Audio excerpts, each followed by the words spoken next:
Déjenme, yo pongo aquí el puntero.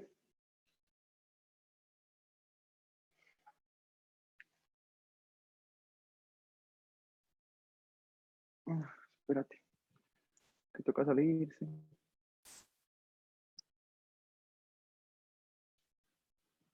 No el puntero.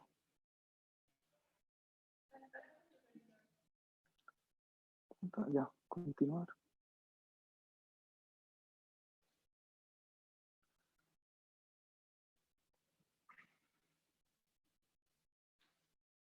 Perfecto, ahora sí. Bueno, buenos días a todos. Entonces, como saben, pues mi nombre es Marco Rastrepo, residente segundo año de la UPB, y vamos a hablar de vasculitis retiniana. El objetivo de la presentación era más como pues personal, sintiendo que uno se enfrentaba a una vasculitis y no sabía pues qué actitud tomar o qué enfoque, perdón, llevar pues como el caso clínico. Más que hablar de cada tipo de vasculitis, estos son los objetivos de la presentación y es primero que vamos a identificar al paciente. Lo segundo que vamos a hacer es pensar, listo, según la prevalencia y lo más prevalente en nuestro medio, en qué debo pensar, qué paraclínicos y qué imagen le debo pedir al paciente y cómo la clasifico. Pues si uno ve que eso es súper difícil, como lo clasifica el reumatólogo, entonces nosotros como oftalmólogos, ¿cómo vamos a clasificar la vasculitis retiniana?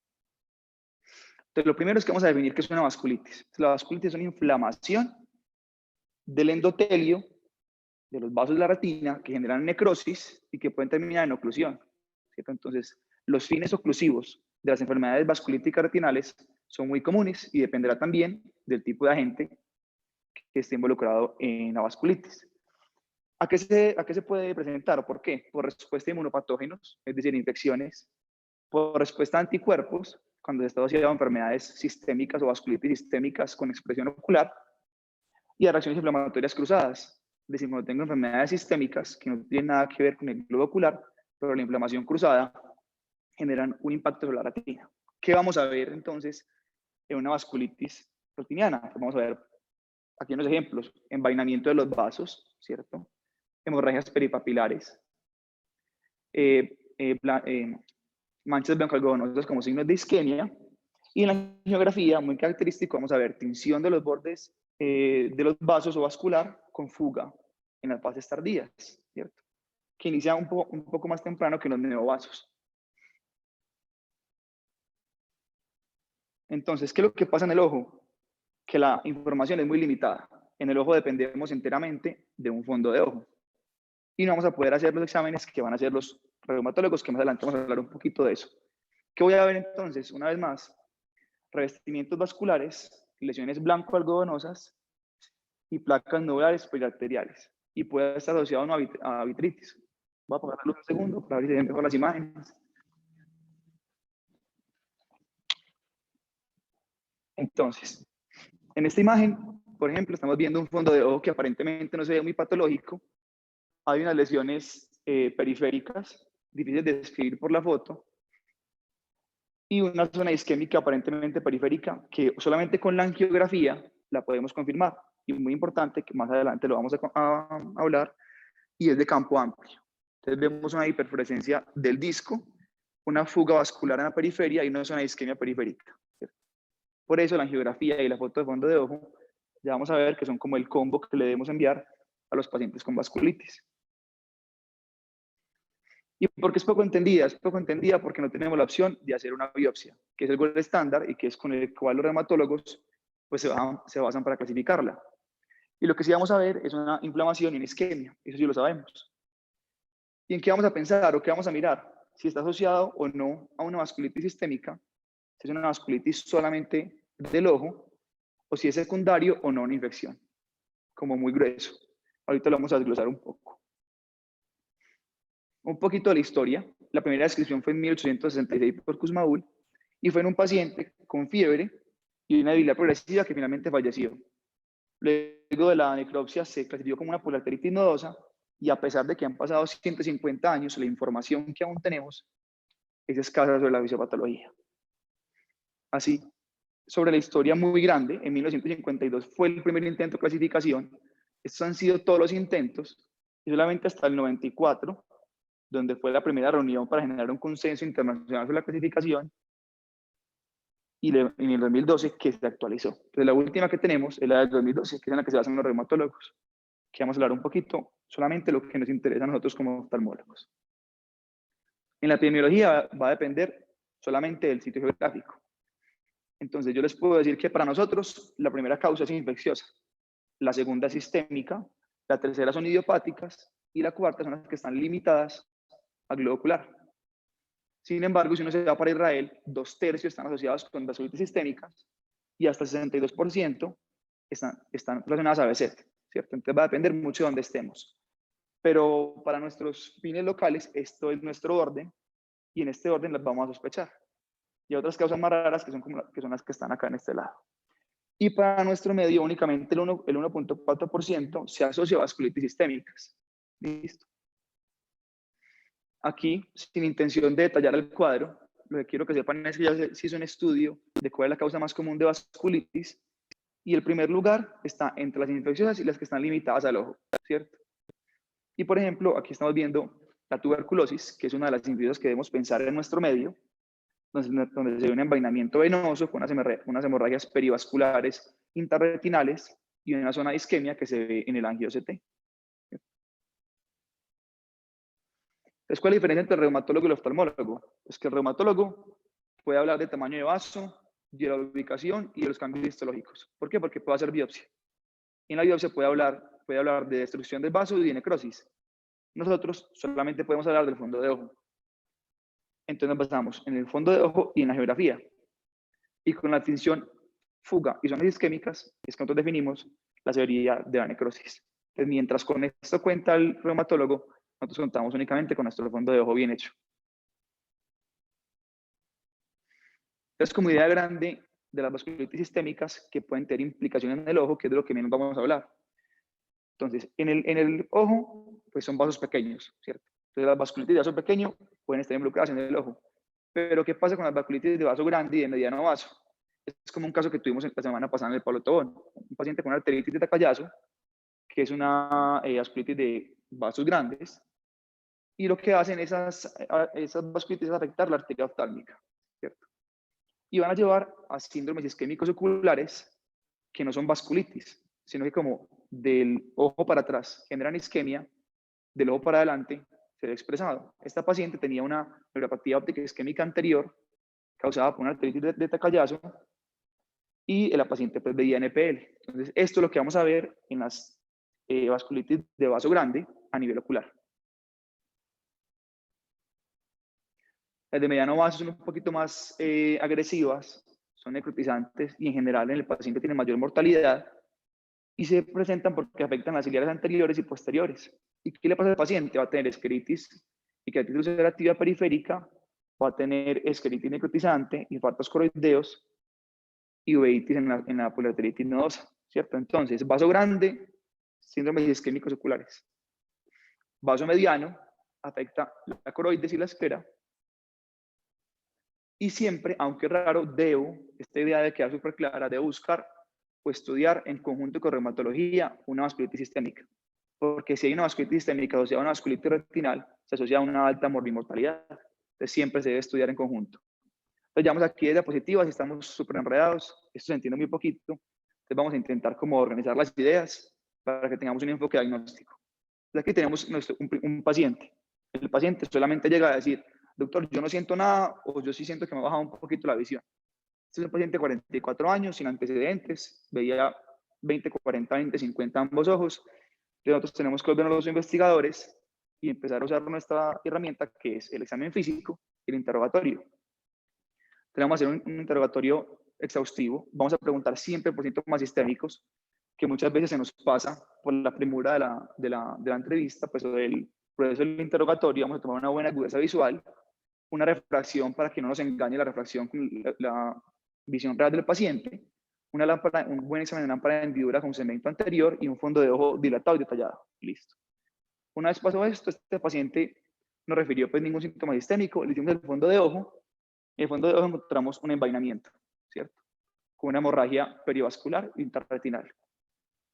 Aquí pues les traigo solamente un segmento del fondo de ojo.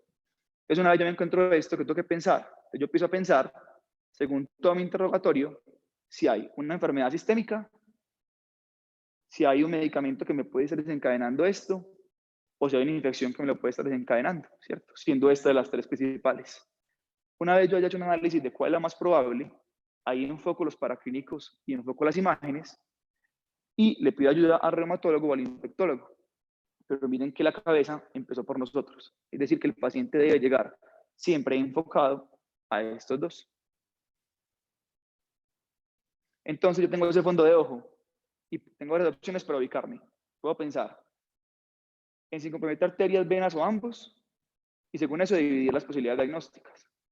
Entonces, las arteritis generalmente son por lupus, por arteritis nodosa, sífilis, toxoplasmosis, herpes, pues son los demás que están acá. Y las plebitis implican sarcoidosis, esclerosis múltiple, pars planitis, HIV y en perdigón. Y cuando están mezcladas, pues pueden ser cualquiera de estas. O puedo pensar en los tamaños, pero es más difícil, que esta es la última clasificación de los reumatólogos. Yo puedo pensar en vaso pequeño, que son estas dos, que son las más raras y las más difíciles de manejo por nosotros, o en las de vaso variable, que aquí ya hay unas más conocidas para nosotros, que son BSET, que son lupus, que son hepatitis, que son inducidos por drogas o por cáncer, ¿cierto? Digamos que este enfoque es un poco más sencillo de recordar o de tener pues esta imagen para recordar. Y acá pues hay como una ilustración de cómo podría uno pensar en las enfermedades, estando aquí nosotros, como retina pues exactamente, pero todas estas pueden afectarnos en el globo ocular. Entonces resumen hasta ahora. ¿Qué pasa? Entonces, están comprometidas las venas, puede ser una sarcoidosis, una pasplanitis o una coriretinopatía en perdigón. O si va a las arterias, puede ser un lupus, una vasculitis idiopática o viral. Por ejemplo, acá en estas imágenes tenemos una vasculitis por Bartonella, hay una dilatación y tortuosidad venosa, con un edema de papila, con unas manchas algodonosas de isquemia y unas hemorragias en la mácula, ¿cierto? Mientras que aquí en el herpes estamos viendo un envainamiento arterial generalizado con unas hemorragias intrarretinales. Y ya según esto, entonces yo pienso, bueno, ¿qué le voy a mandar a mi paciente? ¿Qué le voy a interrogar? ¿Qué paraclínicos voy a utilizar? Y ya hay otras descripciones adicionales que se deben hacer, no porque sean importantes para la clasificación, sino que son importantes para poder hablar el mismo idioma. Entonces siempre debemos decir si compromete o no la mácula, porque ahí está el pronóstico visual y la urgencia de la intervención en el paciente. Por ejemplo, aquí hay una tuberculosis que compromete la mácula y acá hay una que solo compromete la arcada temporal inferior. Y acá tenemos oclusiva y no oclusiva, y según eso va a depender el riesgo de neovasos, de hemorragias y de glaucoma neovascular, ¿cierto? Por eso es que depende, es que es importante esto. No porque nos clasifique la vasculitis, sino porque nos ayuda en el seguimiento y en el pronóstico visual del paciente. Y acá está resumido por lo que hemos hablado hasta ahora. Entonces, asociado a una vasculitis sistémica, que puede ser de vaso variable, que sería LES y BSET, o de vaso pequeño, las infecciosas, donde la más común en nuestro medio es tuberculosis y sífilis, y las confinadas o limitadas al ojo, que son la coronavirus en perdigón, las enfermedades de IUS, las idiopáticas, las aneurismas y el síndrome de neuroretinitis. Entonces, vamos a empezar a dividirlas cada una. Como ya les dije, no vamos a hablar de cada vasculitis. De la vasculitis retiniana asociada a infección sistémica o enfermedad no infecciosa, que son las más comunes. Entonces, la infección puede tener dos mecanismos, directo e indirecto. El directo es donde el organismo va e infecta el vaso o el endotelio, y el indirecto es donde invade todo el tejido retinal y por contigüidad pues daña el vaso. Aquí están todas estas infecciones, donde siempre debemos tener en cuenta el toxoplasma, la tuberculosis y el sífilis, y Bartonella cuando el interrogatorio nos mande. La tuberculosis tiene la opción de actuar de estas dos maneras, y es muy importante que el ojo puede ser la única manifestación de esa infección. Por ejemplo, una tuberculosis oculta puede estar únicamente limitada al ojo. El virus del toxoplasma tiene una característica muy importante, y es que generan enfermedades oclusivas severas. Y en el caso que yo no tenga una lesión corretinal asociada que me permita guiarme en el enfoque diagnóstico, hay otros signos que desafortunadamente pues en esta imagen no se alcanza a ver muy bien por el brillo del videobeam, pero que aquí hay unas zonas isquémicas perivasculares moteadas que son muy características de toxoplasmosis. Y la inflamación arterial es muy común de los virus. Pues yo veo una arteritis, piensen en virus. En cuanto a la sarcoidosis, lo que yo voy a encontrar es unas lesiones blancas en venas que están descritas como candle wax drippings, que son estas lesiones que se ven acá. Entonces, ¿qué veo en esta imagen? En esta imagen hay una combinación de los hallazgos. Tengo una pérdida de los bordes del nervio óptico, o sea, una edema papila. Tengo las lesiones perivasculares blancas, las candle wax. Tengo un envainamiento venoso asociado a una oclusión de rama, ¿cierto? Entonces, miren cómo puedo encontrar en un fondo de ojo mucha descripción que me guíe en el diagnóstico, que esa es nuestra herramienta. Y la esclerosis múltiple es la otra enfermedad no infecciosa más común que genera vasculitis junto con la sarcoidosis. Y lo que van a ver son estas lesiones asociadas a la vitritis que se describen como bolas de nieve, ¿cierto? Y traigo este estudio no para hablar del estudio, sino para que vean que en las infecciosas no podemos esperar el resultado de una muestra vítrea o de una PCR de humor acuoso, ¿cierto? Sino que ante la sospecha yo debo empezar el manejo porque, aunque en ese estudio no hablan del porcentaje, si hay de 962 pacientes con uveitis por tuberculosis, tenían la PCR negativa en el humor acuoso y tenían una tuberculosis sistémica asociada. Entonces, no esperemos las muestras únicamente cuando haya una sospecha o cuando haya mucha duda de diagnóstico o iniciar un manejo versus otro, nos puede conferir un riesgo para el paciente. Ahora vamos a hablar de LES y BSET, que son como las más comunes que vamos a ver, que son las asociadas a vasculitis de vaso variable. Entonces, ¿qué debo preguntar si sospecho un BSET? Entonces, debo preguntar si tiene antecedentes de Oriente Medio, Mediterráneo o asiáticos, que son los países que tienen mayor riesgo. ¿Qué le voy a preguntar sistémico? Si tiene úlceras de mucosas, eritema nodoso, arteritis, pericarditis, si ha tenido trombosis de senos durales. Y que voy a ver en el fondo de ojo, voy a ver uveitis con hipopien estéril, que es como la imagen que se ve acá, atrofia óptica, papilledema y enfermedad oclusiva, ¿cierto? Entonces, en todos los pacientes les veo el examen físico, cámara anterior, el polo posterior y le pregunto por síntomas sistémicos. Aquí hay una imagen de un paciente con enfermedad de SET, hay una opacidad de medios, se ve un edema de papila, aquí hay un envainamiento perivascular. En esta otra imagen hay un envainamiento perivascular con una oclusión de rama. Y en la geografía se ve la zona isquémica asociada a esa oclusión y la fuga de la incompetencia de los vasos pues, por la vasculitis. Igual que se ve en el inferior, que es esta imagen que corresponde acá.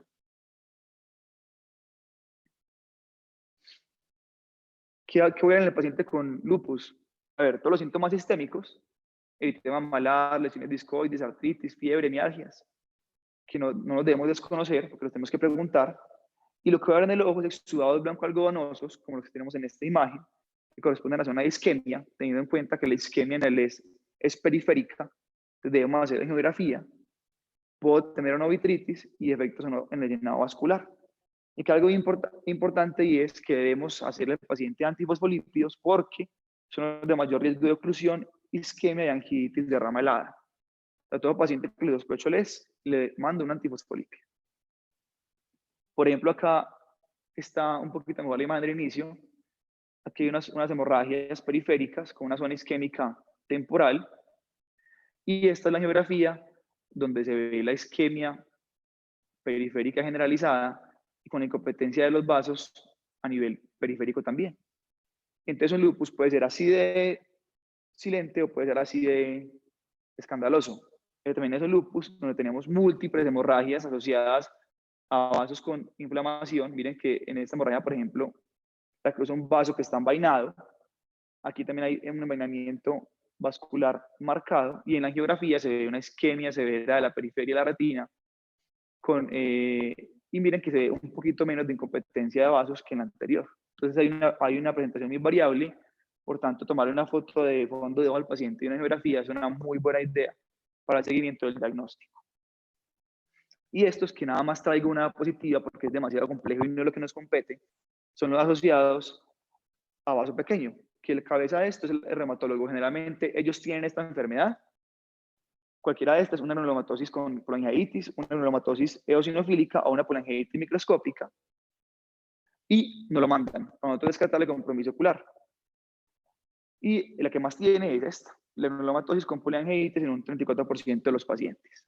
¿Y qué le vamos a buscar? Tiene generalmente conjuntivitis, epiescleritis y visión borrosa por una vitreitis asociada. Las confinadas al ojo están las infecciosas y las no infecciosas. Pues en las infecciosas están la tuberculosis, el herpes, la sífilis y el toxo. La sífilis la puedo, qué pena, la puedo tener así, como una inflamación del segmento posterior marcada, donde no puedo ver ningún detalle, o puedo tenerla simplemente así, con una edema del nervio óptico aislado. Las no infecciosas como la sarcoidosis, que ya hablábamos que tiene el candle wax, y la pérdida de los bordes del nervio óptico, o la retinocoidopatía en perdigones, que es una de las principales confinadas al ojo, que está asociada a la presencia de HLA-B29. ¿Qué es lo que vamos a ver? Vamos a ver este fondo de ojo con unos cambios en la pigmentación más claros, como si fueran unos disparos de perdigón, por eso tiene esa descripción, y generalmente se les pide HLA-29, que está elevado. Aquí tenemos un ejemplo de la segunda causa de enfermedad confinada al ojo, que es la enfermedad de Eales. Por ejemplo, en este ojo estamos viendo pues, unos nervios claros, un nervio óptico redondo, unas arcadas vasculares que se ven medianamente sanas únicamente por un pequeño envainamiento periférico. Hay una proliferación vitroretinal marcada, temporal, inferior, y una zona de isquemia periférica, que si yo le hago la angiografía, aquí se ve toda la incompetencia vascular periférica, o sea, la vasculitis, la zona isquémica. Y por ejemplo, si caen en cuenta que está esta proliferación vitroretinal, y ese es el vaso que escala por esa proliferación hacia el vitrio, ¿cierto? Entonces, en este caso, esta imagen es importante porque este paciente ya sabemos que tiene alto riesgo de una hemorragia vítrea y alto riesgo de un desprendimiento de retina. Entonces, según esto, ya sabemos cómo es el seguimiento y el tratamiento que le vamos a hacer al paciente. Aquí tenemos una idiopática, que tampoco se puede olvidar de ella. Hay un porcentaje que no alcanzamos a saber cuál fue la causa de la vasculitis. Y puede ser así de grave, donde tenemos una oclusión de vena con una pérdida completa de los bordes papilares, con unas hemorragias peripapilares y una zona isquémica marcada, ya con hemorragias asociadas, ¿cierto? Entonces, ¿qué pasa con el paciente que no cabe en ninguno de estos? Hay que volver al interrogatorio y pensar, bueno, ¿qué se me pasó? Y resulta que vasculitis que están asociadas a fármacos, a vacunación, a tatuajes y al uso de tometopinsulfa, ¿cierto? Entonces me tengo que devolver y preguntarme, bueno, ¿qué pasó con este paciente? Por ejemplo, este paciente es un paciente que luego de 25 días de la vacunación con influenza, llegó con una vasculitis. Aquí hay unas zonas o unas manchas blanco-algodonosas que uno diría pueden ser isquemia, y cuando se le hizo el estudio complementario, lo que se ve es una señal aumentada a nivel de estas lesiones, con unas hemorragias que aparentemente estaban ocultas en el fondo de ojo. Este paciente resolvió solo la vasculitis, pero fue asociada a vacunación. Y hay un medicamento que quería pues, mencionar, que era el brolucizumab, que fue aprobado por la FDA en el 2019 y por la Sociedad Europea en el 2020. Es decir, está pues, muy de moda, hay que tenerlo en cuenta. Y es que se ha asociado a vasculitis oclusivas tardías luego de la inyección. Entonces, por ejemplo, este paciente se le había hecho ya, esto fue luego de la primera dosis a los 28 días. Miren como ya hay unos signos de unas hemorragias periféricas que si no se hace una foto, que si no se hace un fondo de ojo detallado o una foto de campo amplio no la veríamos. Un compromiso macular con cambio de la pigmentación que no podemos caracterizar con esta imagen y unas hemorragias temporales. Este fue el otro ojo ese mismo día. Y miren, al día 46, la enfermedad no mejoró, sino que empeoró, progresó a una oclusión, a hemorragias retinales, hemorragias vítreas y a isquemia retinal periférica, ¿cierto? Ambos ojos al día 28 y ambos ojos al día 46. Esto nos vamos a llegar muchos pacientes que están en manejo para degeneración macular relacionada con la con este nuevo antigenogénico y tenemos que tener presente esta patología y esta complicación con una nueva causa de vasculitis en los pacientes oftalmológicos. Y bueno, ¿qué le voy a mandar a mis pacientes? Entonces nos habíamos quedado en que tenía un compromiso de una arteria. Bueno, entonces arteria, entonces ¿qué voy a pensar? ¿Cuál de estas puede ser? O me puedo ir por el lado de allá. Es que para qué le mando al paciente, pues es como una pregunta difícil, pero hay un enfoque mínimo. Es que le mando al paciente con vasculitis, le voy a mandar un hemograma, BSG, uranálisis, creatinina, BUN y cuantiferón para tuberculosis. Y según lo que sospeche de infecciosas, te puedo mandar toxo, bartonella, sífilis, FTABS siempre se debe pedir junto con BRL, citomegalovirus, HIV, herpes o varicela. Y si es sarcoidosis, complemento con la radiografía de tórax, ECA, lisosima, calcio sérico y en orina 24 horas. Y con esto me voy guiando, pero esto sigue siendo como demasiado amplio. Entonces, por ejemplo, una revisión sistemática de la literatura propone estos paraquímicos para los pacientes según el compromiso. Entonces, si hay una vasculitis sistémica asociada, ¿qué le pido? Si hay una enfermedad sistémica no vasculítica asociada, ¿qué le pido? Por ejemplo, entre estas están sífilis y tuberculosis. Si está limitado al ojo, miren que todas las infecciones salen pues como a tomar el papel protagónico, o si hay una causa identificable como un tatuaje o una vacuna, luego descartadas de estas, pues trato la causa pues en sí. Y finalmente, ¿qué hicimos con el paciente? Entonces le pedimos hemoleucograma, BCG, creatinina y BUN, uranálisis, calcio y placa de tórax, toxo de y bartonella, y pongo esto acá porque esto pues para el paciente de parotomoría pues es digamos que fácil. Nosotros lo tenemos hospitalizado y le pedimos todo, pedimos apoyo de reumatología, pues sí es fácil, allá puede estar enfocado de manera integral. Pero ¿qué pasa si el paciente nos llega así ambulatorio? Pues yo empiezo por acá, lo mando a una cita de control, si por acá no es, mando estos y pido el apoyo, ya sea de infectología o de reumatología, ¿cierto?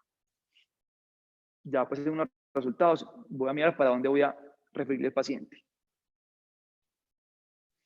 ¿Y los debo o no los debo seguir? En este estudio lo que hicieron fue identificar de los pacientes con retinitis presuntiva por tuberculosis cuántos desarrollaban vasculitis sistémica. Únicamente el 3.25 lo desarrolla. Entonces lo que proponen es que se pase el control anual. Pues sin embargo, pues hablando con la doctora Eliana, que fue mi asesora y que le agradezco la asesoría de la charla, ella prefiere seguirlo cada 6 meses. En cuanto a las imágenes, siempre debo pedir una geografía de campo amplia, no era ideal, y una foto de fondo de ojo sería muy chévere tenerlo. ¿Por qué? Porque yo en las imágenes puedo encontrar no solamente el diagnóstico, sino las complicaciones. Yo tengo un paciente que ya presenta neovascularización, sé que su alto riesgo de hemorragia vitreal es muy marcado, entonces debo seguirlo. Si su isquemia es alta, el riesgo de glaucoma neovascular es alto, entonces tengo que estar muy pendiente, según la imagen, qué complicaciones buscar. Por ejemplo, acá tenemos una posible tuberculosis, hay una vitreitis marcada con un edema de papila, tengo un envainamiento venoso periférico, un edema cistoideo macular y una fuga periférica. Entonces miren cómo con la foto de fondo de ojo y la angiografía puedo hacer estudio complementario y llegar a mi diagnóstico.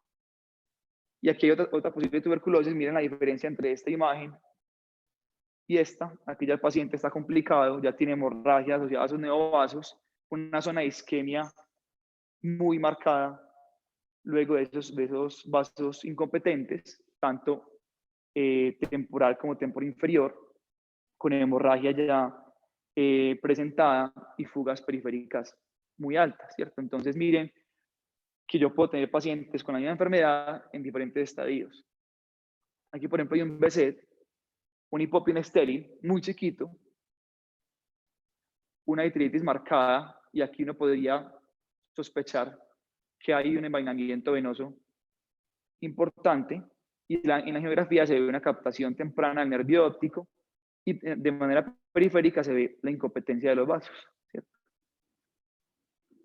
Y tratamiento, pues no es el objetivo de la charla, simplemente les traigo una propuesta que traía la revisión, y es en los sistémicos, iniciar siempre el manejo pues dirigido, en las vasculitis sistémicas, en la enfermedad sistémica, pues si es una sífilis, iniciar el manejo sistémico de la sífilis, en la limitada depende si es no o no infecciosa, y en la causa identificable, pues depende de la causa del tratamiento.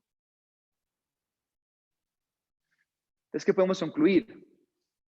Ideas grandes de la charla, entonces. Hay que hacer un adecuado interrogatorio sobre el compromiso sistémico. Un examen físico acucioso, siempre la cámara anterior, y un fondo de ojo dilatado y detallado. Tomarnos el tiempo, dilatar bien el paciente y hacerle un buen fondo de ojo. En orden del medio, pensamos en infecciosas, limitadas al ojo y vasculitis sistémica. A todos, foto de fondo de ojo y geografía de campo amplio. Si lo tenemos ya pues cometido en la cabeza, ya no se nos olvida, y así el paciente que llegue al retinólogo posterior o a nuestro colega posterior que puede que no seamos nosotros, tenga una base para poder actuar. Para clínicos según una sospecha, muy importante, no se esperan resultados para iniciar el tratamiento en las infecciosas, ¿cierto? Ojo con los esteroides, porque si yo no tengo la certeza de que es una infección y me inclino más por la sistémica, perdón, al contrario, si es una infecciosa y le inicio esteroides, pues le voy a empeorar el cuadro. El paciente debe llegar siempre enfocado al reumatólogo o al infectólogo y le debo hacer un adecuado seguimiento, sea 6 meses o cada año, pues según la preferencia de cada uno. Estas son las referencias que se utilizaron y muchas gracias. Marcos, excelente revisión. Creo que fue un camino casi que de la mano para seguir estos pacientes que son frecuentemente difíciles para nosotros. Creo que fue un paso a paso casi que para dummies. No tengo mucho que decir. Creo que aquí Liliana nos puede aportar un poquito. Ella fue la asesora tuya, pero felicitarte por esta gran conferencia, hombre. Como siempre les digo, queda grabada. Ahorita les paso el link y creo que para todos es muy útil tener esta como en el bolsillo cuando lleguen estos pacientes. Bueno, no, yo quiero felicitar a Marcos, que fue una excelente revisión. Nos fue llevando pues como desde el diagnóstico, desde las manifestaciones clínicas hasta llegar al diagnóstico. Como cosas grandes, lo primero que hay que descartar es un proceso infeccioso. Así el paciente tenga un diagnóstico sistémico, debemos sospechar algo infeccioso. Entonces siempre es recomendable hacer pues pruebas para descartar sífilis, TB y toxoplasmosis, que es lo más frecuente en nuestro medio, para poder hacer o iniciar un tratamiento. Si ya después de eso pues tenemos descartada la parte infecciosa, ya sí nos podemos enfocar a la parte sistémica, ayudados pues por reumatología, y ya ahí sí se podría iniciar un tratamiento inmunosupresor, pero siempre descartando la parte infecciosa como primera manifestación de estas vasculitis. Muy bien, Marcos, felicitaciones. Y muy importante lo que decía el fondo de ojo exhaustivo, la parte clínica muy importante, hacer interrogatorio, y la angiografía es pues como el gold estándar en el examen de estos pacientes. Muchas gracias a todos. Muchas gracias por la invitación y felicitaciones Buenos días, a Marcos. excelente exposición. Una cosita pequeña, y es que yo tenía algunos pacientes con vasculitis, principalmente los que tienen lupus o alguna otra enfermedad autoinmune que hacen también vasculitis del sistema nervioso central. Entonces, cuando yo tenga un paciente con una vasculitis sistémica, siempre hacer interrogatorio, mirar si hay algún signo o síntoma que me indique pedir la angioresonancia cerebral. Porque, por ejemplo, hace poquito me llegó una niña con una vasculitis por lupus severa y hizo una vasculitis en el sistema nervioso central con neuritis quiasmática también asociada. Pero no de rutina, únicamente si hay signos. Yo pienso que sí, siempre tenemos que hacer un buen interrogatorio y pensarlo si hay signos o síntomas, pues porque también estarle pidiendo angioresonancia a todas las vasculitis no es lo indicado, pero sí tener en cuenta y hacerle el interrogatorio, y si tengo alguna duda, pues lo remito, ¿cierto? Pero tenemos que tener en cuenta de eso. Y también estar muy en cuenta lo que dijo Marcos y Liliana, es que los que nos definimos el tratamiento somos nosotros. Porque, por ejemplo, si el retinólogo o la persona que está viendo la vasculitis no ayuda a enfocar el diagnóstico y el tratamiento, muchas veces los reumatólogos les da más dificultad definir cuál es el tratamiento a seguir.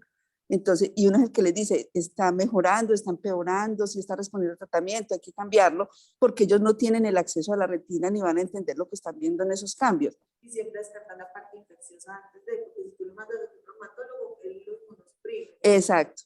Y hay que, entonces es el retinólogo o el oftalmólogo que está en ese momento el que ayuda al doctor, pues al reumatólogo, porque uno es el que sabe qué está pasando ahí. Y eso es muy importante, descartar siempre lo infeccioso antes de definir una inmunosupresión. Hay otro tema importante que la doctora me había dicho que no lo mencioné en la charla y era el dengue, el chikungunya y el COVID como causas adicionales de vasculitis, ¿cierto? Que no lo mencioné en la charla, pero que también caben dentro del enfoque diagnóstico. Y de nuevo, muchas gracias a todos y a la doctora Liliana por la asesoría. Muchas gracias. Yo soy Alejandra de la Torre. Gracias por la invitación. Doctor Carlos, aquí hay unos linfocitos míos. Estoy aquí, la doctora Alejandra, el audio. Hola, Marcos, ¿cómo estás? Voy a prender acá la cámara, no sé si me ven.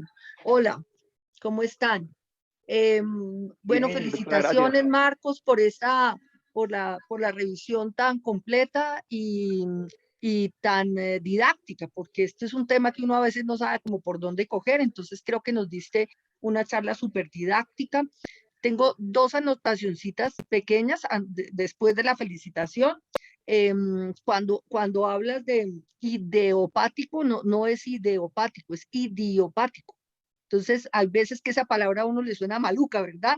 Porque uno dice idiopático, pero pues es porque nosotros en medicina lo vamos a usar muchísimo. Entonces, esa anotacioncita pequeña que te vi ahí, ideopático. Y la otra es cuando hablabas del Birdshot, de la retinopatía en perdigón, hablando del HLA A29, que es súper característico y que pues es una ayuda diagnóstica pues para confirmarlo, y esto tiene la particularidad que uno manda, por ejemplo, en un HLA B51, B5, pero si no le salen, uno dice, pues esto ni me confirma ni me descarta, pero el HLA A29 pues sí es súper característico, no es que si salga negativo es absolutamente no, pero sí en un porcentaje alto está, pero cuando uno habla de HLA, es el sistema mayor de histocompatibilidad, y entonces no es que esté elevado, que dijiste HLA elevado, estaba elevado, entonces es que está positivo o negativo. Y es un examen, cuando uno manda el HLA, en este caso A29, es un examen que se manda una sola vez en la vida, porque es el sistema mayor de histocompatibilidad, que ustedes saben que está en el brazo corto del cromosoma 6, y es el sistema que nos ayuda mucho en la respuesta inmune. Es un sistema genético, digámoslo así, que está, como les digo, unos genes que están ubicados en el cromosoma 6, que codifican proteínas que sirven para respuesta inmune. El sistema mayor de histocompatibilidad, MHC, puede presentar antígenos endógenos o antígenos exógenos. Cuando presenta antígenos endógenos es MHC clase 1, y si son exógenos es clase 2. Este HLA29 presenta antígenos endógenos y digamos que hay una disregulación para la presentación de antígenos propios, ¿no?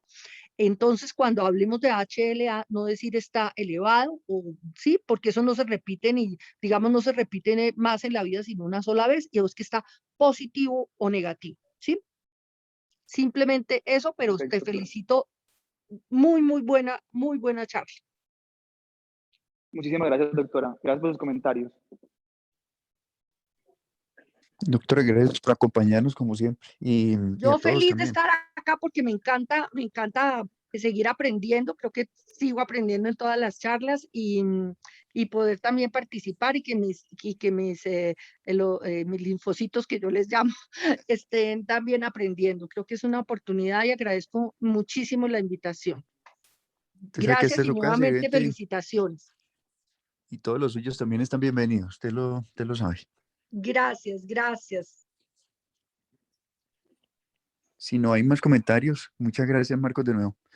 En un rato les paso el link de la conferencia para que lo vean los que no pudieron, lo compartan, porque me pareció una excelente, como les decía, paso a paso, casi que vasculitis para dummies. Muchas gracias, Marcos, por esa gran como consolidación de términos.